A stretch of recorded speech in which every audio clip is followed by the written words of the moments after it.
Assalamualaikum warahmatullahi wabarakatuh. Kami dari kelompok 5 yang beranggotakan saya Nania Karenina Maharani, Saya Malita Priani. saya Nasyo Marita Sabita, Saya Renita Octaviana. Saya Putri Permatasari Pasiha. yang akan membahas teks treaty Indonesia Afrika Selatan sebagai berikut. Kerjasama perpajakan antara Indonesia dan Afrika Selatan secara resmi dimulai dengan penandatanganan Persetujuan Penghindaran Pajak Berganda P3B atau yang lebih dikenal dengan istilah Tax Treaty. Perjanjian ini mulai berlaku pada tahun 2008 dan merupakan salah satu bentuk kerjasama internasional untuk menciptakan kepastian hukum dalam perpajakan lintas negara. Tujuan utama dari perjanjian ini adalah untuk menghindari pengenaan pajak dua kali atas penghasilan yang sama, baik di negara sumber maupun negara domisili, dan juga untuk mencegah penghindaran pajak internasional yang dilakukan oleh wajib pajak dengan memanfaatkan celah hukum. Seiring berjalannya waktu, perjanjian ini juga telah dimodifikasi dengan mengadopsi ketentuan dari Multilateral Instrument atau MLI, sebuah kesepakatan global yang dirancang oleh OECD dan G20 untuk memperkuat aturan dalam Tax Treaty agar mampu mengatasi tantangan perpajakan internasional modern. Beberapa pasal dalam P3B ini telah diperbaharui melalui MLI, menandakan bahwa Indonesia dan Afrika Selatan berkomitmen menjaga integritas sistem perpajakan mereka. Isi dari perjanjian pajak berganda antara Indonesia dan Afrika Selatan mencakup berbagai ketentuan yang bertujuan memberikan kepastian hukum bagi wajib pajak lintas negara. Perjanjian ini diawali dengan bagian yang mendefinisikan istilah penting seperti penduduk, perusahaan, penghasilan, dan tempat usaha tetap. Hal ini penting untuk memastikan bahwa kedua negara memiliki pemahaman yang sama dalam menafsirkan perjanjian. Bagian inti dari perjanjian ini mengatur bagaimana pemajakan diberlakukan terhadap berbagai jenis penghasilan, mulai dari dividen, bunga, royalti, penghasilan usaha, hingga penghasilan dari pekerjaan bebas maupun yang tergantung.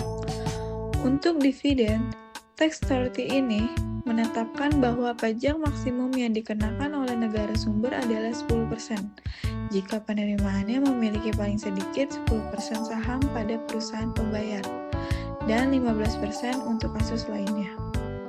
Sementara untuk bunga dan royalti, tarif maksimum yang dikenakan adalah 10% dari jumlah bruto, dengan pengecualian untuk entitas tertentu seperti pemerintah atau bank sentral yang dapat dibebaskan dari pajak sepenuhnya. Penghasilan lainnya seperti keuntungan usaha, keuntungan modal, dan penghasilan dari profesi juga diatur secara khusus untuk menentukan yurisdiksi pemajakan yang tepat. Perjanjian ini juga mencakup peraturan tentang penghindaran pajak berganda dengan cara memberikan kredit pajak atas pajak yang dibayar di negara sumber terhadap pajak yang harus dibayar di negara domisili. Dan yang terakhir, Tax Treaty ini memuat ketentuan non-diskriminasi, prosedur sengketa, serta upaya administratif dalam rangka menjaga keadilan dan kejelasan dalam penerapannya. Dalam Tax Treaty Indonesia Afrika Selatan, penghasilan dikelompokkan menjadi dua, shall be taxable only dan may be taxed. Penghasilan yang termasuk shall be taxable only artinya hanya dikenai pajak di negara domisili, karena tidak memiliki keterikatan langsung dengan sumber di negara lain. Contohnya adalah keuntungan usaha tanpa bentuk usaha tetap, pasal 7, penghasilan dari pengoperasian kapal atau pesawat internasional, pasal 8, pensiun dan anuitas pribadi, pasal 18, jasa profesional tanpa kehadiran tetap di negara lain, pasal 14, keuntungan atas penjualan aset non-harta tetap, pasal 13 ayat 4, serta penghasilan mahasiswa atau magang dari dana luar negeri, pasal 21. Semua penghasilan ini tidak bersumber langsung atau tidak cukup terkoneksi secara ekonomis dengan negara lain, sehingga tidak ada hak pemajakan di sana. Sementara itu, penghasilan yang termasuk may be taxed dapat dikenakan pajak di negara sumber karena secara langsung timbul di sana atau memiliki koneksi ekonomi nyata. Contohnya, seperti dividen pasal 10, bunga pasal 11, dan royalti pasal 12 yang dibayarkan oleh penduduk atau entitas di negara sumber.